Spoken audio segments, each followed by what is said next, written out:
Pro Group Management. Workers' comp that works for you.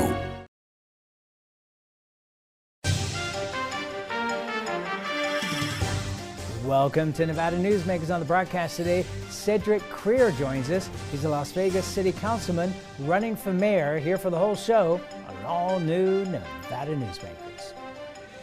Big R in Sparks is located on Bering Boulevard next to Smith's and across from Reed High School. It's a 50,000 square foot hardware store and a whole lot more. It's your spring headquarters with lawn and garden supplies, power equipment, and outdoor living. Big R on Bering Boulevard in Sparks next to Smith's and across from Reed High School. Big R, hardware, and a whole lot more. Carson Valley Inn, it's your place for the good times. Carson Valley Inn.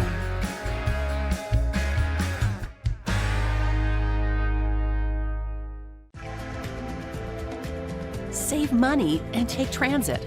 Did you know you can ride the bus all day for less than what it would cost you for a gallon of gas? Plan your trip now by going to rtcwashoe.com. The Nevada Builders Alliance has been protecting the interests of the construction industry for over 50 years. Our programs save members thousands of dollars every year and allow them to provide much-needed benefits to their employees. Our industry also allows Nevada to grow. If you're thinking about a career in the construction industry, reach out. And if you haven't thought of a career in construction, what are you waiting for? We are the Nevada Builders Alliance. This is Nevada Newsmakers with host Sam Shad, a no-holds-barred political forum. Now, from the Nevada Newsmakers broadcast headquarters, here is Sam Shad. And back on Nevada Newsmakers, coming to you from the Ahern Hotel in Las Vegas. We are delighted to welcome to the program for the first time Cedric Crear. He is a councilman with the Las Vegas City Council, Ward 5. And you are running for mayor. I am. And so I'm really glad you're here to discuss that because we've had other candidates for mayor. But if you wouldn't mind, because a lot of folks in Northern Nevada are not as familiar with you as the folks in Southern Nevada, would you give us a little bit of your political history and business history? Yeah, look, I also spent a lot of time in Northern Nevada. I was on the Board of Regents for 12 years, and I traveled all around the state. You know, I think it's one of the best jobs you could have because you get a chance to travel throughout the entire state, from Fallon, Winnemucca, Carlin, Elko, Reno, and Sparks, and really get around. So I was very fortunate to do that. But I'm born and raised here in Las Vegas. I'll be the first in Vegas the historic West Side. Here in the historic West Side. I actually live in the house that I grew up in. Really? How about that? My parents moved out here in the mid-'60s. My father was the second black doctor in Nevada and moved out. Lived in a house that I live in now. I raised my family there when my parents passed. I moved my kids and my daughters there. So I actually live in a house that I grew up in. That's wonderful. Pretty amazing, huh? Yes. Yeah, and it's right in the historic West Side. We chose to come back into our neighborhood because we wanted to develop our community and show that you can be professionals and come and raise your family and live there and build a home there. And so we chose to do that.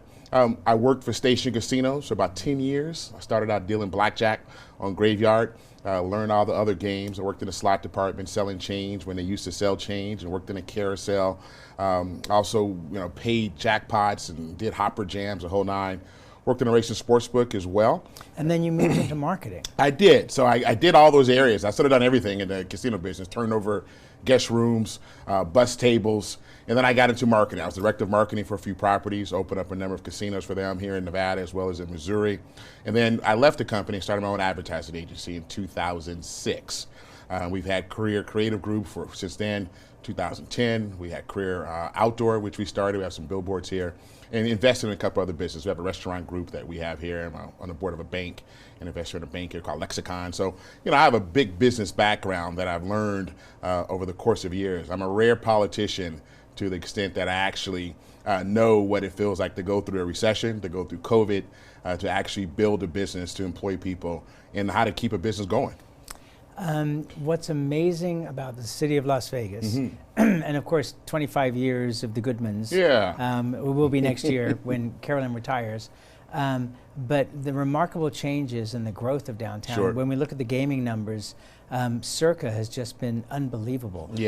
Derek Stevens, I feel sometimes like he's the new Steve Wynn in terms of changing the face of Las Vegas, in this case, the city of Las Vegas, because everything else is growing up around him. Well, look, he is a visionary. He and his brother visionaries. Circa is in my ward. I worked with them to get that property from nothing into what it is today.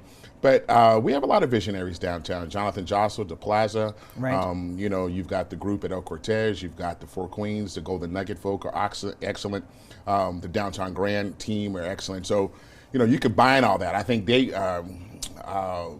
Circa has put more money into their property. It's the newest property. $1 billion. $1 billion property, right? To make that type of investment in downtown Las Vegas is extraordinary. But I tell you what, big dreams get big results. He's doing great. He's really transformed a property that was into nothing to really a must-see property, what he's done. I give him a lot of credit, especially as a business owner, from taking risk and also hopefully getting a reward in return. I love the sports book, Yeah. which is, if people haven't seen that, that is something unbelievable. It is. And also the swimming pool. Yeah. Now, if Circa you're not Swim. if you're not staying at the hotel, it's $30 Yeah. to go and see it. So I advise you to get a room at the hotel, and then you can see it for free. But Sam, have you ever been on a plane and you see people that are leaving and they talk about Circa? Yeah. Who would be talking about downtown Las Vegas and talking about Circa and saying they have to go down there? Have you been down to the pool? You're watching a sporting event. Next thing you know, they're shooting live from the Circa Swim. They've done an amazing job with that property. Plus, look, it's a lot of fun. I think if I was living in Kansas City, where I lived for a couple of years, and coming out to Las Vegas, and I was there at Circa Swim on a Sunday afternoon watching football or watching the Knights win the Stanley Cup, how much fun would that be? That would be pretty exceptional. I think, we're taping this on the 14th, which is the morning after the Golden Knights won the whole match with the Stanley Cup. It's an extraordinary time in Las Vegas. Yeah, who would have ever thought that? Look, we've got the Las Vegas Aces, who won the WNBA. We've got the Knights, who won the Stanley Cup. The Oakland A's potentially may be coming here. We've got the Raiders. We've got a USL soccer team that plays in Cashman Field down to get 7,000 fans a game to their games. I tell you, Vegas is a true sports entertainment destination spot. It certainly has become that. Let's talk about the historic West Side. Yeah, please. Somebody told me the other day, because the Moulin Rouge has been talked about so much over the years, and people have tried to, come up with ideas to recreate it. But it wasn't really around for that long, was it? It was not. Look, the Moulin Rouge was open for about 6 months. It was highly successful. There's a great editorial that Brian Greenspun's father wrote, because he owned the Las Vegas Sun. Sure. And they published it not too long ago, and the public was disparaging the Moulin Rouge, saying it was a bad place to go, it was unsafe, all these things that they said bad about it. And Mr. Greenspun wrote this editorial. He said, nope, it was beautiful. There were great people, there's great food, there's great drink, there's great gambling, there's great shows. It's a wonderful facility. But, look, it took a lot of business away from the Strip. You had persons like Sinatra and Sammy Davis, and those folk would get done with their shows. They would go over to the Moulin Rouge and instead of hanging out in the casinos like they look to do. So they shut them down. But it wasn't until 1960 that they signed what's called the Moulin Rouge Agreement. The Moulin Rouge Agreement desegregated the Strip, allowed black people to participate in the shows, go to the restaurants, and that really changed the whole dynamic of the whole city at large. And it left a void in the historic West Side. The historic West Side was a very burgeoning community. It had restaurants, it had black-owned businesses, it had people that patronized each other there. And as the diaspora of the community spread out, it left a void in the middle of town. And over the years, over the decades, like I said, I was born and raised there. I spent a lot of time going out to meetings, talking about what we want to do, what was going on, and nothing ever happened. And I got in office 5 years ago, and I vowed not to let that happen again. So we created a strategic initiative called the 100 Plan. It's an acronym, HUNDRED. It stands for Historic Urban Neighborhood Redevelopment Plan in Action. And the plan in action is important because we're doing exactly what we said we were going to do. In 5 years, I always joke that we're moving at government lightning speed. Right. As you know, government doesn't move as quickly as we would like, but we accomplished so much in a very short period of time. And we're working on a strategic initiative. Okay, so what things have been accomplished so far? So, I'm a firm believer that you don't take good resources and put them towards bad initiatives. I'm really a thinker of how you plan and then you execute on what you need to do. We're unemployment in my ward was at 15%. Half the homeless population resides in Ward 5, and then the revitalization of the historic West Side are the 3 priorities that we came in with that we still have now. We partnered with CSN, the College of Southern Nevada, to receive the largest EDA grant from the Department of Commerce to build out a 15,000 square foot workforce development center, which are going to get people trained and prepared in manufacturing, construction, information technology, and healthcare. We got to get people ready, trained, prepared to go to work. It's important. I'm a firm believer that if you give a person a job, it changes their life, it changes their family's life, and ultimately it changes their community's life. 25% of our population experiences some form of food insecurity. So we partnered with MGM Resorts. We received a $500,000 grant from MGM Resorts to stand up our urban farm, phase 1. We have 2 containers. We're growing our own fresh leafy greens that we're giving back out to the community. We had a ribbon cutting for that. The first harvest was 25 pounds. The next harvest is 55 pounds. We're about a third there. Phase 2 will be a co-op grocery facility, which will work to give out what we grow back out to the community. And then phase 3 will be a hydroponic grow facility, about 4 or 5 story facilities, and some housing that's going to generate a lot more fresher greens. There's been some pushback from the community, concerns in terms of, if you gentrify the neighborhood, that it'll push out some of the older residents of the community. Obviously you want to see things move forward, but how do you deal with those kind of responses? Well, look, my philosophy is we're going to raise people up and not raise them out. I'm born and raised in this community. I want to see my community prosper.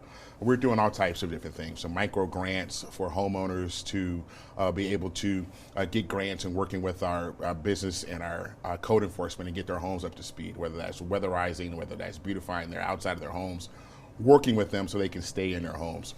We have a project that we're doing right on the corner of Jefferson and D Street, which is an affordable housing facility. 104 units, 10,000 square feet of retail space on the bottom, a test kitchen that's going to be there.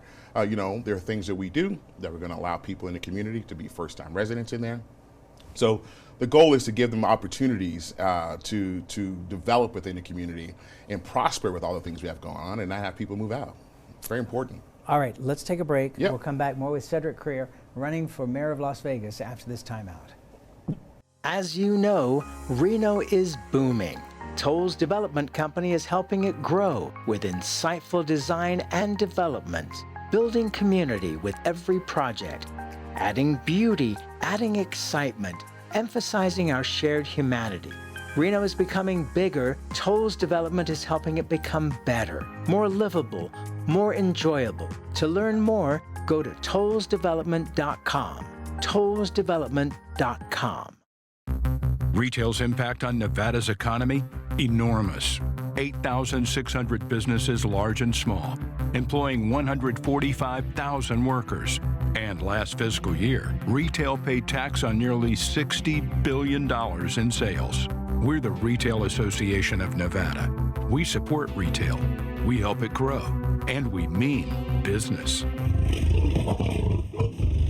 RANNV.org. Pro Group Management offers workers' comp services to a growing number of industries. As businesses grow and change with the times, the need for a solid workers' comp program must be flexible and up to date. The evolving nature of regulations can make staying ahead of complex tasks challenging. But Pro Group Management simplifies the work so your industry can move forward and succeed. Pro Group Management, workers' comp that works for you. Truck drivers are some of the hardest working people you'll meet, delivering over 70% of America's freight and 92% of Nevada's. When there's a natural disaster, they're delivering critical supplies to help those communities recover and rebuild. Every sector of the economy and our nation's military rely on truck drivers. So let's take a moment to say thank you. On the open road or city streets, our truck drivers are rolling to make our economy and our nation stronger. Trucking moves America forward. This is Nevada Newsmakers. And back on Nevada Newsmakers, we continue our conversation with Cedric Crear. He is a Las Vegas City Councilman, and he is running for mayor of Las Vegas. It is a crowded field already, with some named candidates. One of your colleagues, Victoria Seaman, is running. We also have former Congresswoman Shelley Berkeley running. There are other people that are prepared to jump into the race.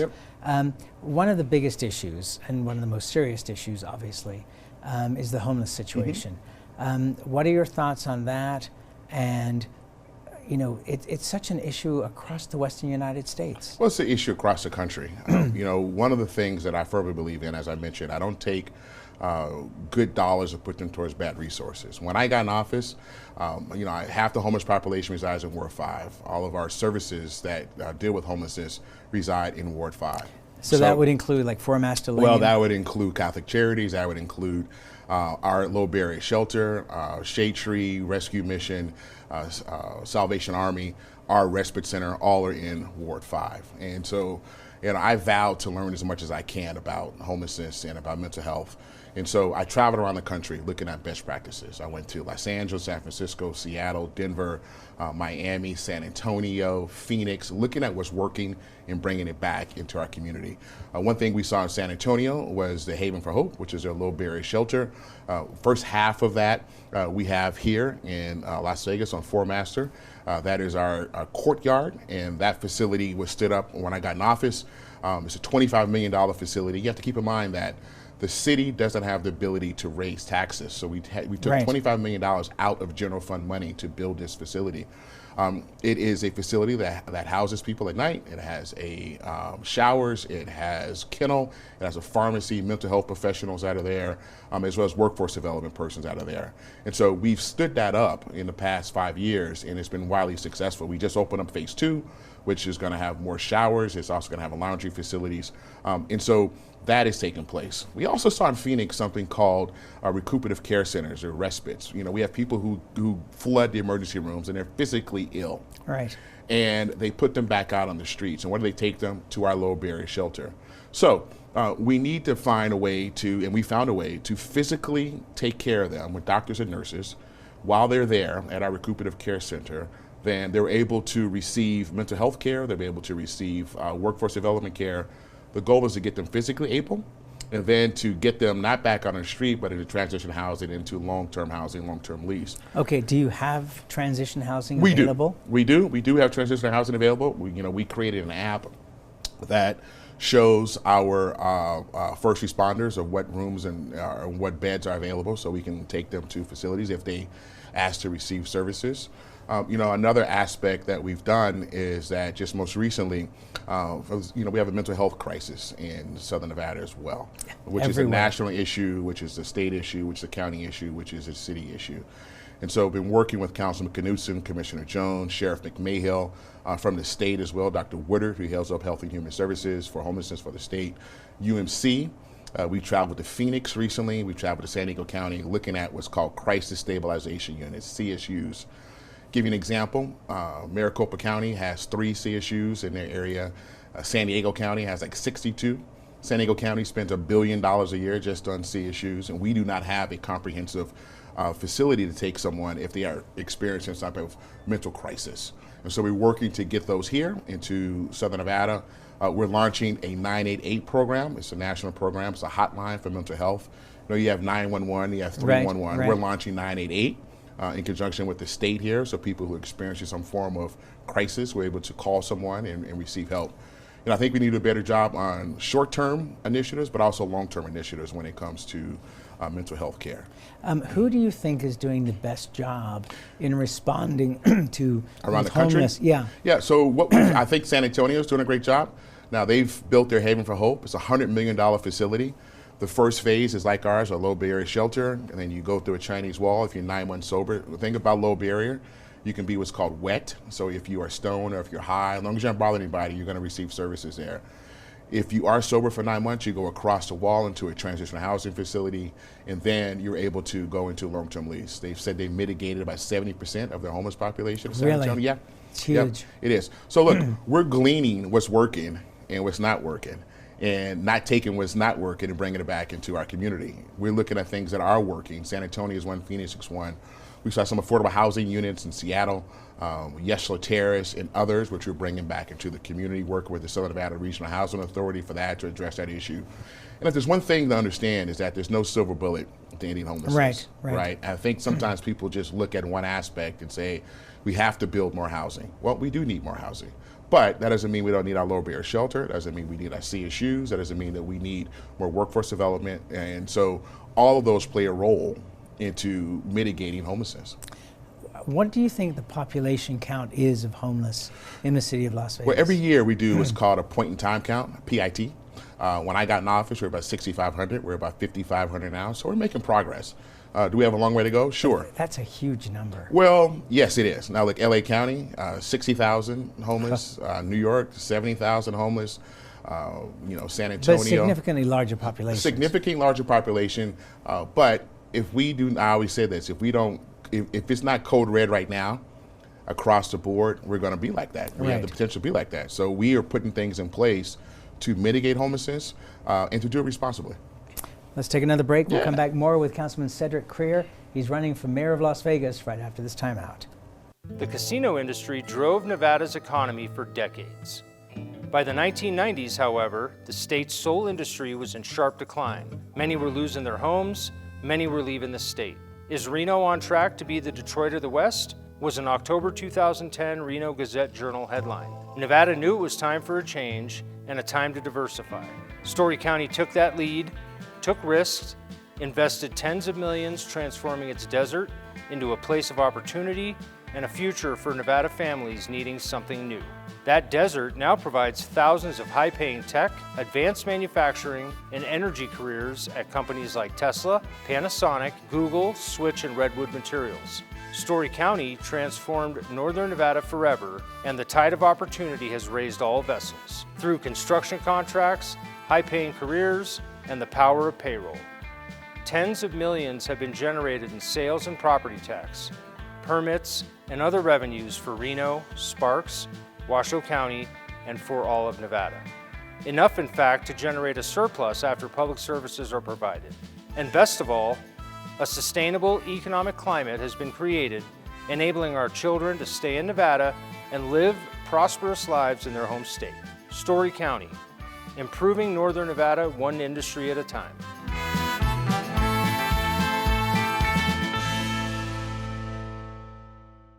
For 50 years, Nevada Heating has been keeping people comfortable in their homes. At Nevada Heating, call the Do It Right guys and get the air conditioning back on today. That's the Nevada Heating way. Why sweat for days on end when Nevada Heating can get your air conditioning fixed today? Call us today and we'll fix it today at 323-5585 or schedule us on our website at nevadaheating.com. What do you count on? You count on your power every day. At NV Energy, we've always powered what's important to you, but we're not looking at the past. We're focused on the future. While our standards are high, our rates will remain low. And our commitment to renewables isn't just meeting standards, but leading the way. Because you can count on more than just your power. You can count on the company who brings it to you. That's our promise. You can count on it. Imagine a magical garden that feeds Carson City's hungry and homeless, teaches our high school students agriculture, creates hanging floral displays to beautify downtown, and yet charges nothing. It's not magic. It's the Greenhouse Project. It's real, it's growing, and it needs your help. Go online to carsоncitygreenhouse.org so together we can grow it forward.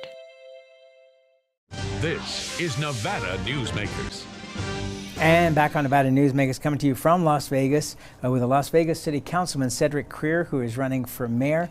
So what's the top of your list? I mean, you know, with the Goodmans, it was redeveloping downtown, Symphony Park. What are your thoughts about what the future looks like for the city of Las Vegas? Well, I think the future is very bright. Yes, I think indeed. that the future looks a lot different than what it looks like now. 5 to 10 years now, the landscape of Las Vegas will look completely different than you see now. We have to continue to keep our communities safe. We have to continue to keep our neighborhoods safe. You know, I sit on Fiscal Affairs Committee for Metro. I work with the sheriff. I work with 3 area commands in my ward, and that's very important.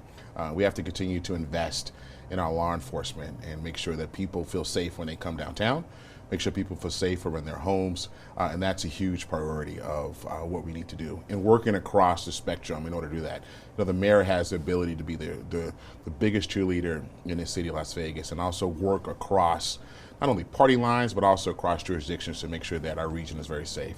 We have to continue to diversify our workforce. We have to continue to keep bringing people in. You know, we're working to create Las Vegas as a smart city. If you look at the work that I'm doing in the historic West Side of bringing in innovative, new, high-paying, entry-level jobs that give people great benefits, it also gives them retirement, and it gives them on the track to provide for their families. That's vitally important. We got to continue to keep, promoting tourism. We get 43 million visitors in Las Vegas. We get 22 million visitors in downtown Las Vegas alone. So we got to continue to promote our industry and bringing people in. You know what's wild is it used to be the Fremont Street experience was the big driver. Yeah. Now it's the properties themselves that are the big drivers, and them all upping their game. Yeah. But safety at the Fremont Street experience is a big deal too. Well, safety is, look, we just created a joint task force, and we open up right on Fremont Street. You know, half of Fremont Street is in my ward, with our marshals, with Metro, with each of the property security, as well as others. Is a centralized space which we never had before. We're able to monitor, we're able to respond better, we're able to sit in pre-shift meetings, and so it's gotten a lot better. We have a long way to go, but it has gotten a lot better. There are going to be debates. Nevada Newsmakers would love to host a debate with all of you candidates. It would be fun and interesting. I can't think of a more exciting time in Nevada's history than what's going on right now, and so much more to come. I agree, and look, I've been blessed to serve as a councilman for Ward 5. If you look at all the work that we've done, I can only imagine the work that we can do as mayor, moving this into the next generation. So I'm looking forward to it. Thank you, and thank you so much for doing this. Having me, Sam. It's a pleasure to meet you. It is as and well. I look forward to having you come back. Yeah. Thank you, sir. Thank you. And we'll be right back. Hi, I'm Renee Summerhour, digital news anchor here at 7 at 7. Watch our streaming nonstop newscast immediately with your mobile phone. 7 at 7 is the new way for you to get every bit of local news you need in just 7 minutes. Breaking news, local neighborhood news, weather, and sports are just a click away. Reporters bring you all of what's happening in the Valley. From Roku, Amazon Fire, Apple TV, YouTube, and more. Get every bit of local news you need from the RJ and LVRJ.com. Southwest Specialties has been making the homes and businesses of Nevada beautiful for more than 20 years. Their experienced designers and craftsmen create the walkways, backyards, water features, and a variety of outdoor cooking areas that add curb appeal and value to your investment. Call today or visit them at their website and see how they can make your outdoor spaces special. Southwest Specialties, creative, distinctive, beautiful. Modern boutique Ahern Hotel and Event Center sits at the heart of the Las Vegas Strip. 2 floors of meeting and event space are ideal for groups and conventions. Stay in one of 200 luxurious rooms and suites. Brand your event throughout the property. Flexible event spaces make for easy planning and personalization. Take over the entire hotel with a full buyout option.